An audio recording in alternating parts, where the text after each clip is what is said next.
अभिनेता chocolate boy Shri Rishi Kapoor जी का निधन हो गया और वो एक कैंसर से पीड़ित थे जिसको मल्टीपल माइलोमा कहते हैं। अब लोगों के मन में जिज्ञासा है ये मल्टीपल माइलोमा है क्या?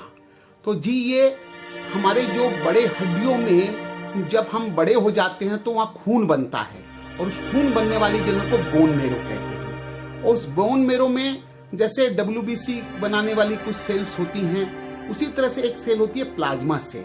वो मतलब WBC बनाती तो नहीं मगर उनके बनाने में एंटीबॉडीज बनाने में काम करती है और इनकी संख्या में अत्यधिक अगर बढ़ावा जाता है तो वो बोन मेरो में पूरी तरह से छा जाती हैं और बोन मेरो फिर WBC जो है वो भी कम बनती है। बोन में बहुत मोटा उसमें लेप आ जाता है इसलिए बोन भी फट जाती है और फिर ये खट्टे खट्टे रूप में जमकर हमारे किडनी में चली जाती है, ब्रेन में चली जाती है, हमारे स्पाइनल कॉर्ड में चली जाती है तो स्पाइनल कॉर्ड पैरालिसिस हो जाता है और हमारी किडनी फेलियर हो सकती है, हम अनकॉन्शियस हो सकते हैं, हमें पेन हो सकता है।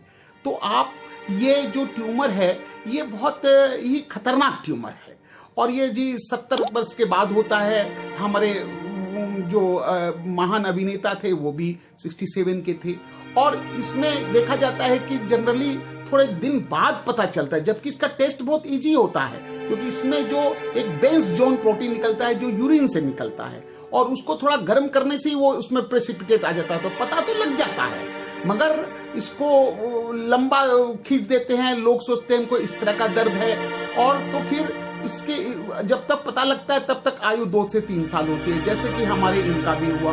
इन बेचारों को पता चला 18 में ये वो अमेरिका चले गए, बहुत बढ़िया सेंटर में गए और इन्होंने इतना अच्छा काम किया। इसके क्या काम होते हैं? इसमें हम पहले कीमोथेरापी देते हैं, कीमोथेरापी देने के बाद रेडियोथेरापी दे देते हैं, कोर्टिकोस्टेरॉइड की दवाई दे देते हैं, कुछ कैल्शियम बनने के लिए राइसोडर्नोट दे देते हैं और सबसे लास्ट में जो देते हैं वो है बोन मेरो ट्रांसप्लांट।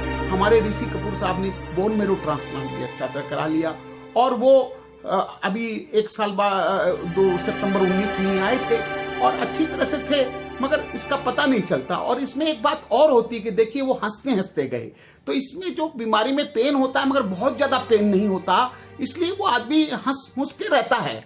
मगर बीमारी बढ़ जाती है तो अचानक वो बेहोश हो जाता है या उसको सांस लेने में कष्ट हो जाती है या प्लेटलेट कम होने से ब्लीडिंग हो जाती है। तो ये एक खतरनाक बीमारी है और हम भगवान से प्रार्थना करते हैं कि उनको आत्मा को शांति मिले और ऐसा रोग किसी को नहीं हो। वैसे ये रोग इतना कॉमन नहीं है इसलिए घबराने की कोई बात नहीं।